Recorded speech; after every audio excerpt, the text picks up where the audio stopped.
So this is our little front garden here, and it is little. It's only about 2 meters wide, or 2 yards in old language, and it's about 5 yards long, but it's kind of a narrow triangle. It's in terrible soil, it's in shade most of the time. It could be like a challenging front garden, but we want to show you how good it looks in spring.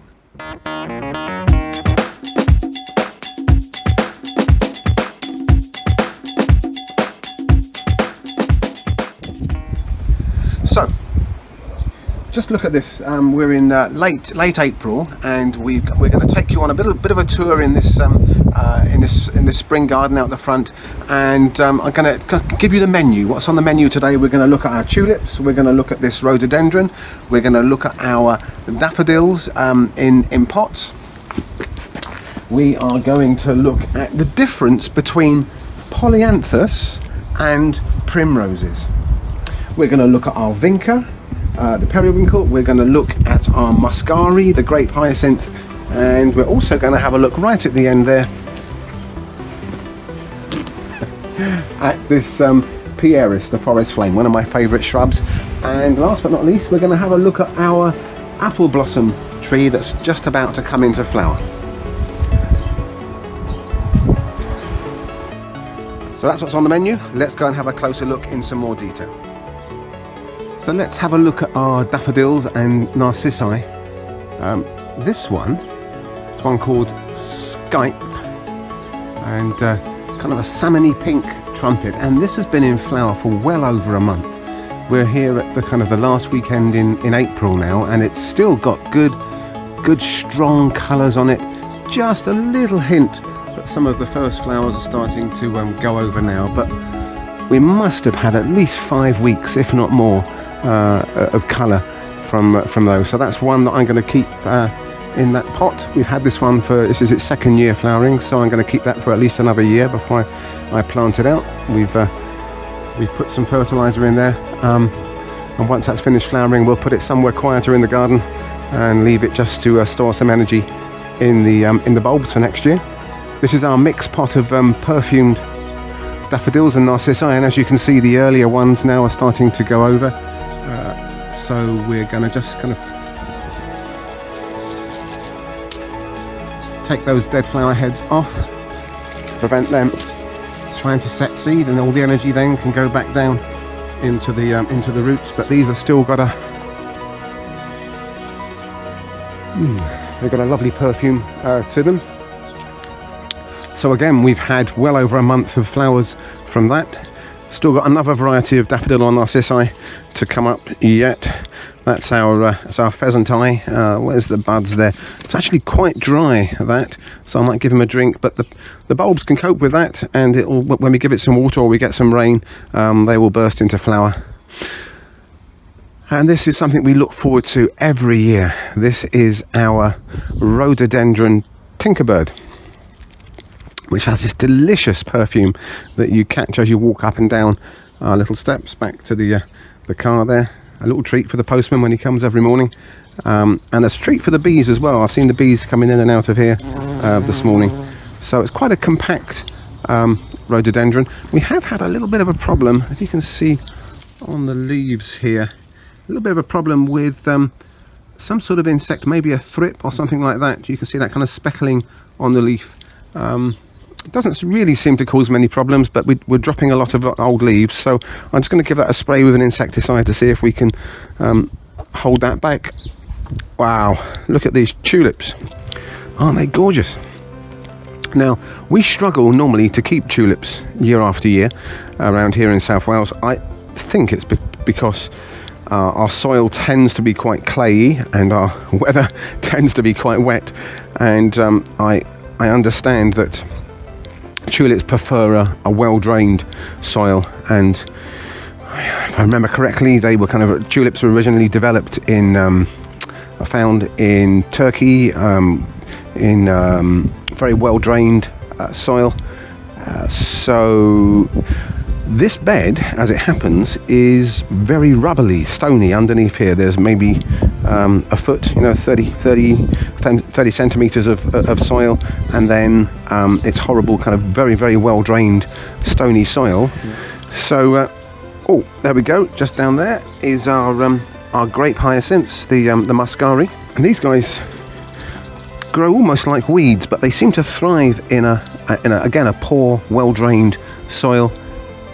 Bearing in mind that this bed, it's got a bit of sun on it at the moment, but actually this little front garden of ours hardly gets any sun for most of the day. You can see that over there, the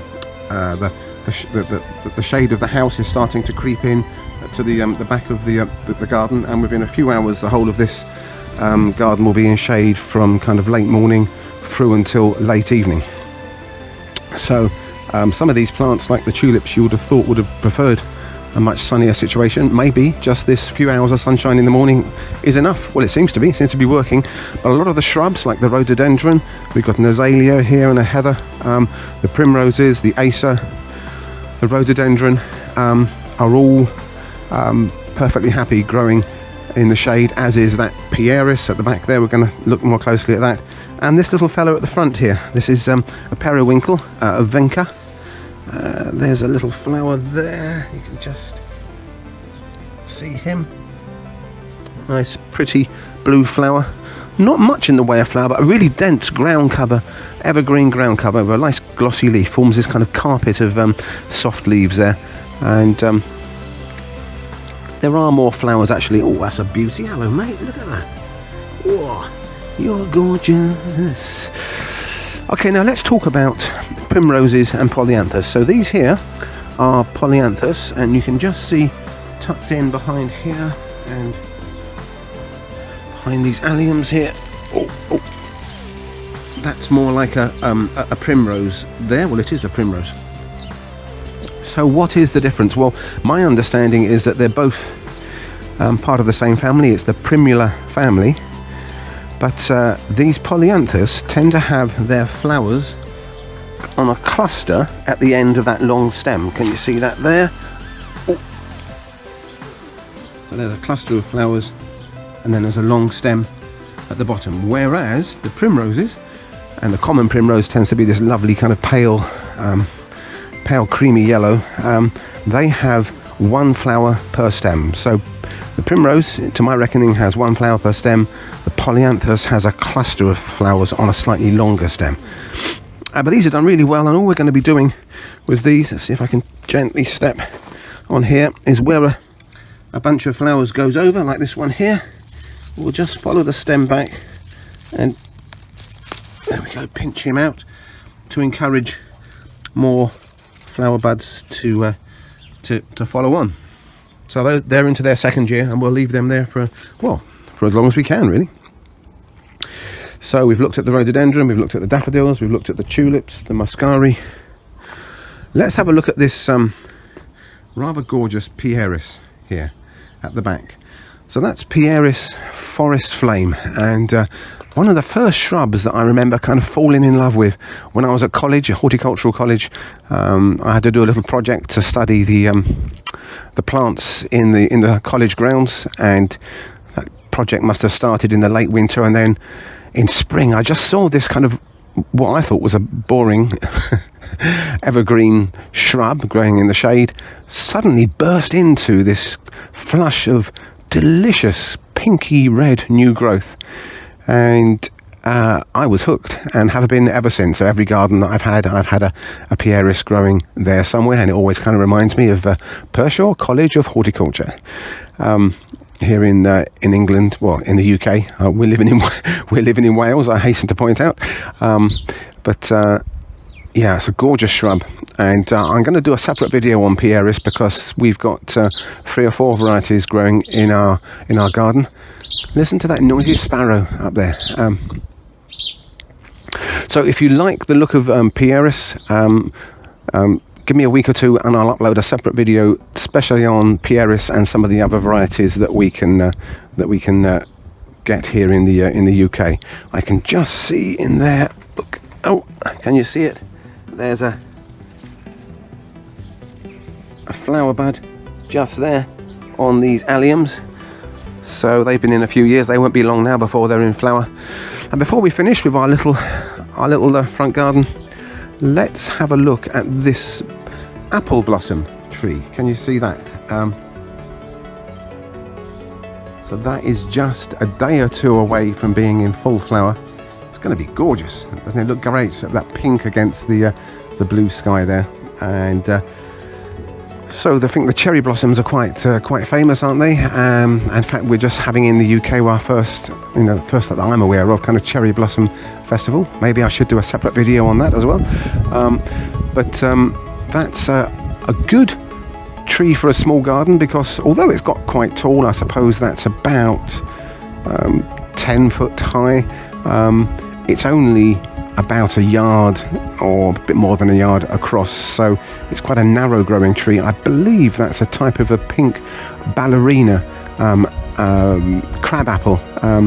We get kind of red fruits on that in the autumn, but it's really for that kind of pink blossom, and it's also got a kind of a dark pinky coloured leaf as well. So lots of interest through spring, then summer with the foliage, and then the autumn with the fruits. So a little tour. I hope you enjoyed our little tour of our quite small front garden here. It's only a few yards long and a few yards wide on some difficult soil, but somehow we seem to have got a really lovely spring show. Hope you like. Any questions, any thoughts, any suggestions, any compliments? Especially the compliments, we like that. Please do that via our YouTube channel. Thanks very much. Enjoy your garden, folks.